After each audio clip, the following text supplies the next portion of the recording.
Assalamualaikum warahmatullahi wabarakatuh.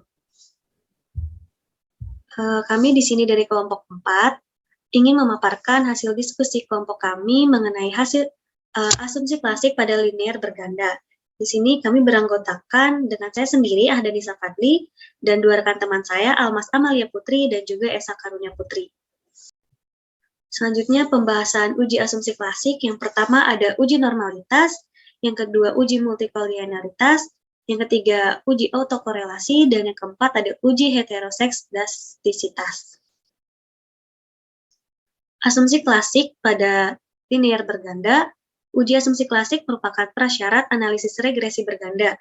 Pengujian ini harus dipenuhi agar penaksiran parameter dan koefisien regresi tidak bias. Jika tidak dilakukan uji asumsi klasik, maka akan timbul ketidakpastian bahwa persamaan regresi yang didapatkan tersebut memiliki ketepatan dalam estimasi, tidak bias dan konsisten. Pengujian asumsi klasik ini meliputi uji normalitas, uji multikolinearitas, uji autokorelasi, dan uji heteroseksidasitas. Yang pertama, uji normalitas. Menurut Ghazali, uji normalitas dilakukan untuk menguji apakah pada suatu model regresi, suatu variabel independen dan variabel dependen ataupun keduanya mempunyai distribusi normal atau tidak normal. Apabila suatu variabel tidak berdistribusi secara normal, maka hasil uji statistik akan mengalami penurunan. Pada uji normalitas data dapat dilakukan dengan menguji one sample Kolmogorov-Smirnov, yaitu dengan ketentuan apabila nilai signifikansi di atas 5% atau 0,05, maka data memiliki distribusi normal. Sedangkan jika hasil uji one sample Kolmogorov-Smirnov menghasilkan nilai signifikan di bawah 5% atau 0,05, maka data tidak memiliki distribusi normal. Nah, perlu diingat, menurut Imam Ghazali, model regresi dikatakan berdistribusi normal jika data plotting atau titik-titik yang menggambarkan data sesungguhnya mengikuti garis diagonal. Yang kedua ada uji multikolinearitas. Menurut Ghazali, pada pengujian multikolinearitas bertujuan untuk mengetahui apakah model regresi ditemukan adanya korelasi antar variabel independen atau variabel bebas. Efek dari multikolinearitas ini adalah menyebabkan tingginya variabel pada sampel. Hal tersebut berarti standar error besar. Akibatnya, ketika koefisien diuji, F hitung akan bernilai kecil dari t tabel. Hal ini menunjukkan tidak adanya hubungan linear antara variabel independen yang dipengaruhi dengan variabel dependen.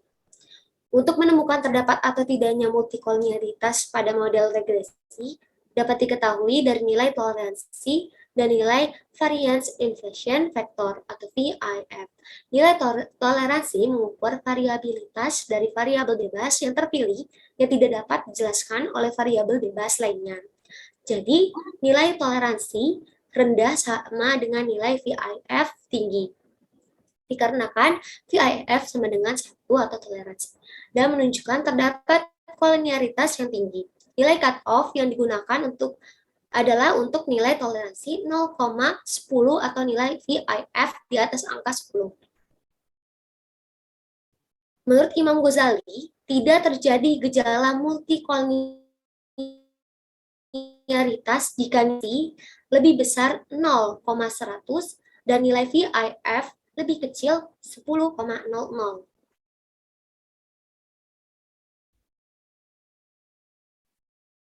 Uji autokorelasi.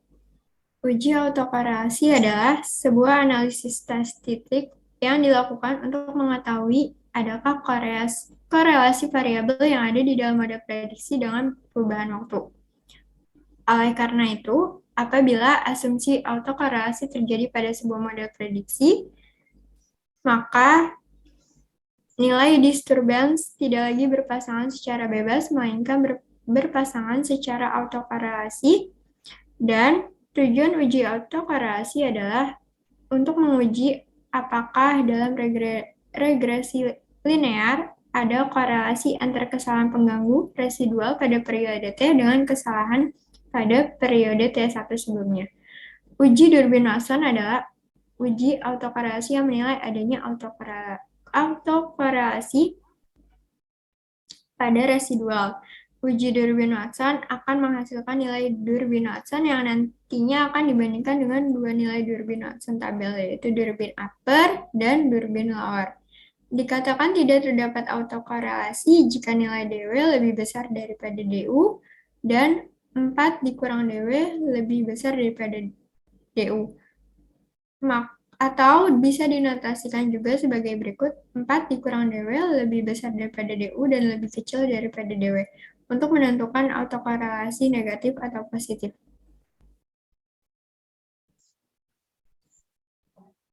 Di sini ada tabel Durbin-Watson, yaitu dengan signifikan 5%. Nah, di sini N-nya itu menunjukkan banyak data.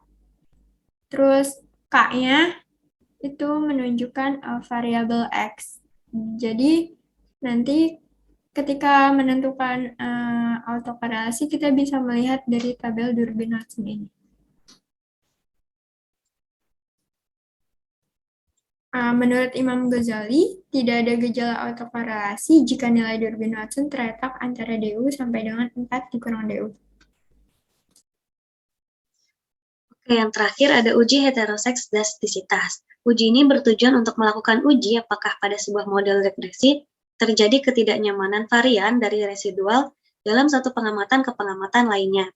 Apabila varian berbeda, disebut heteroseksidastisitas. Salah satu cara untuk mengetahui ada tidaknya heteroseksidastisitas pada suatu model regresi linear berganda itu dengan melihat grafik scatter plot atau dari nilai prediksi variabel terkait yaitu threshold dengan residual error yaitu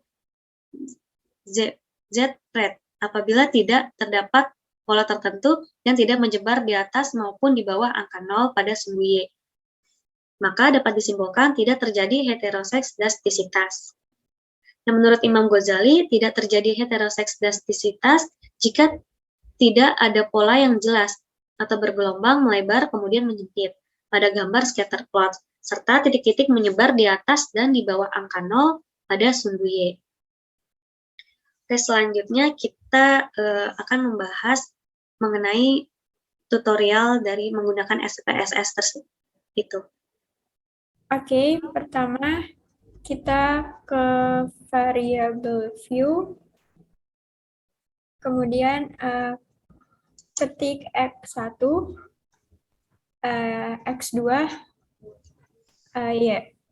lalu di labelnya ya diubah the scale, diubah menjadi scale semua, kemudian di labelnya kita tulis skor tes kecerdasan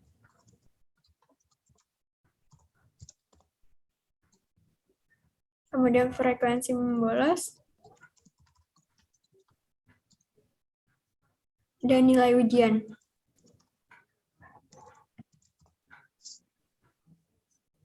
Nah, setelah itu kita ke data view, kemudian kita copy paste datanya yang ada di Excel. Oke, kita copy paste.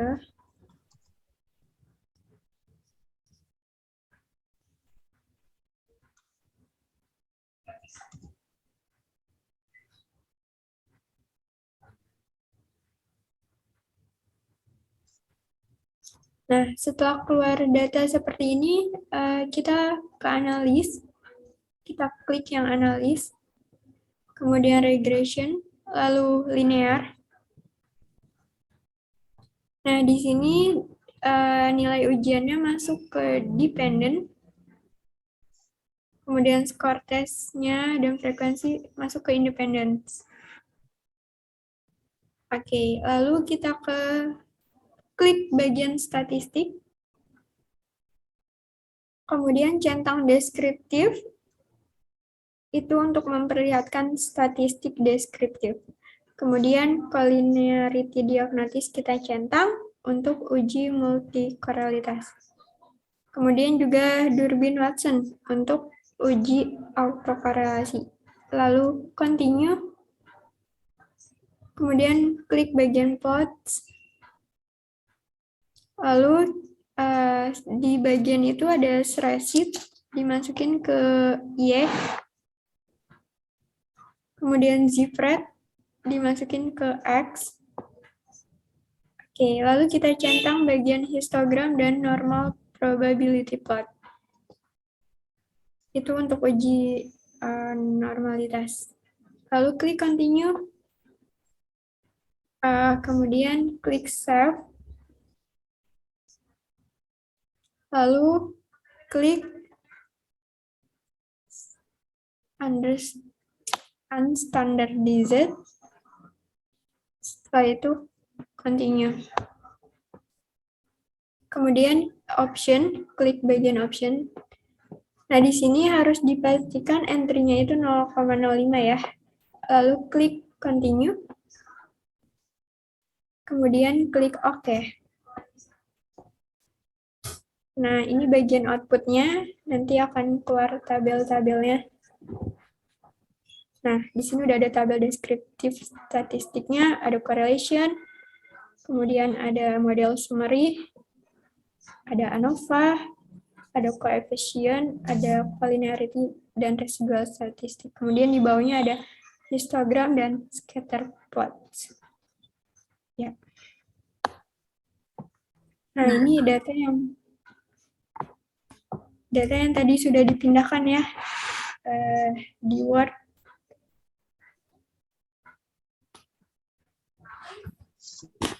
Oke, selanjutnya ini adalah hasil uji interpretasi asumsi klasik regresi linear berganda. Yang pertama ada uji normalitas. Nah, di sini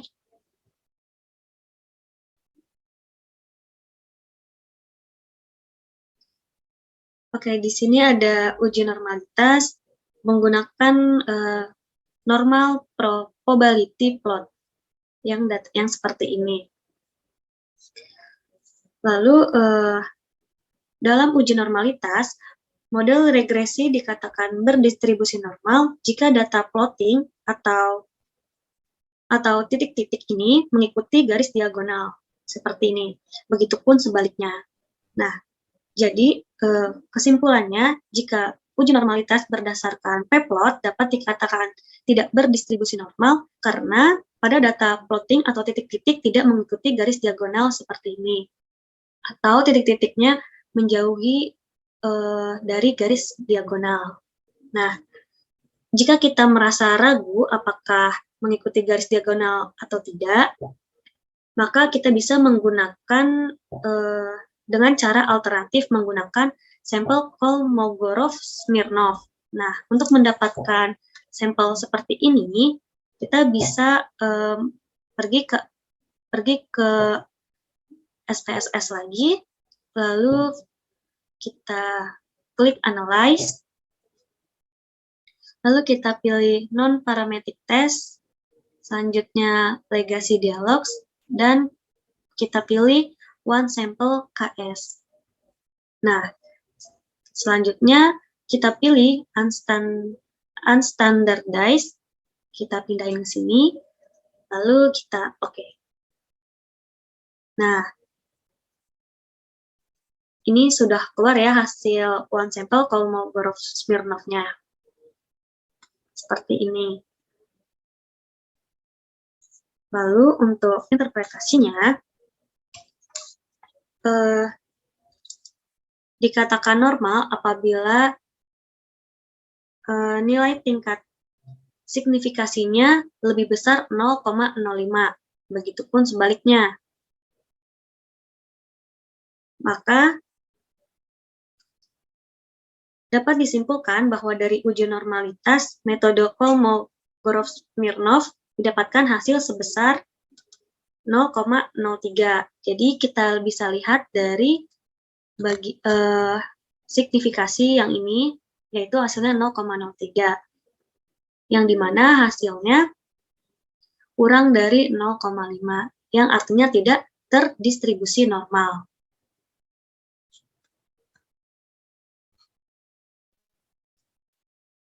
Oke, selanjutnya ada uji asumsi klasik linear berganda multikolinearitas. Nah, kita perlu ingat ya teman-teman, Tidak terjadi gejala multikolinialitas jika nilai toleransi lebih dari 0,100 dan nilai VIF lebih kecil dari 1,000. Begitupun sebaliknya teman-teman. Jika nilai toleransi 0,100 dan nilai VIF lebih besar 1,000, maka terjadi gejala multikolinialitas. Nah, bisa kita lihat uji multikolinialitas bagian koefisien dari data tabel output koefisien data bagian collinearity, koefisien statistik ya, yang sudah kita peroleh, diketahui nilai toleransi untuk variabel skor tes kecerdasan atau X1 dan frekuensi membolos X2 adalah 0,556. Ini yang sudah distabiloin ya teman-teman. Lebih besar dari 0,100. Sedangkan nilai VIF lebih kecil dari 1,00. Nah, nilai VIF itu adalah 1,799. Nah, sampingnya teman-teman udah distabilin juga. Dapat disimpulkan tidak terjadi gejala multikolinialitas.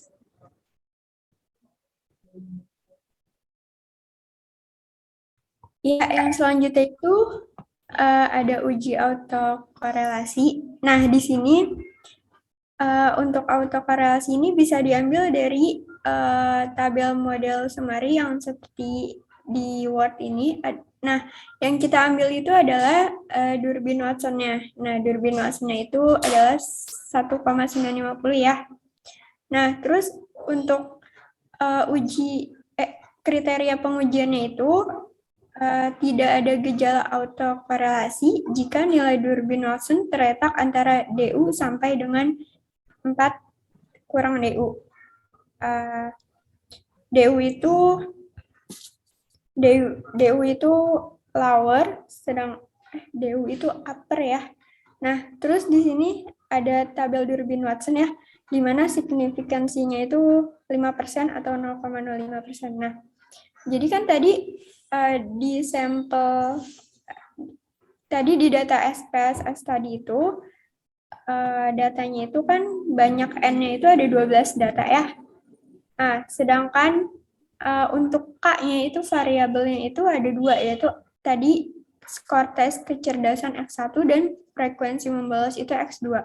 Maka bisa kita langsung lihat aja N-nya ini kan 12 ya. 12. Nah, langsung ke K-nya itu sama dengan 2, karena tadi variabelnya 2 kan. Nah, ini langsung pilih DU aja, terus di sini hasilnya DU-nya 1,5794 gitu. Nah, terus jadi tadi DU-nya sesuai tabel. Nah, kemudian DU-nya itu kan 1,579. Lebih kecil dari Durbin Watson 1,950 kan. Nah, ini ada 4 min DU, di mana 4 dikurang DU-nya tadi 1,579. Nah, maka hasilnya itu sama dengan 2,421. Yang dimana berarti kesimpulannya adalah nilai DU lebih kecil dari Durbin Watson, dan Durbin Watson juga lebih kecil dari nilai 4 min DU. Nah, maka kesimpulannya nilai Durbin Watson terletak di antara DU sampai 4 min DU. Maka kesimpulannya tidak ada gejala autokorelasi. Selanjutnya yang keempat yaitu ada uji heteroskedastisitas. Nah, kriteria uji heteroskedastisitas ini tidak terjadi heteroskedastisitas jika tidak ada pola yang jelas, seperti gelombang, melebar, kemudian menyempit. Nah, pada gambar scatter plot serta titik-titik menyebar di atas dan di bawah angka 0 pada sumbu Y. Begitupun sebaliknya, jika terdapat pola yang jelas serta titik-titik tidak menyebar di atas dan di bawah angka 0 pada sumbu Y, maka artinya telah terjadi heteroskedastisitas. Nah, ini kan terlihat ya pada scatter plot-nya bahwa titik-titiknya menyebar atau random di atas dan di bawah angka 0. Nah, jadi kesimpulannya, berdasarkan hasil output di atas, diartikan bahwa tidak ada pola yang jelas dan titik-titik menyebar di atas dan di bawah angka 0. Maka tidak terjadi heteroskedastisitas. Baik teman-teman, itu dia tadi hasil uji interpretasi asumsi klasik regresi linear terganda dari kelompok kami. Kurang lebihnya mohon maaf. Wassalamualaikum warahmatullahi wabarakatuh.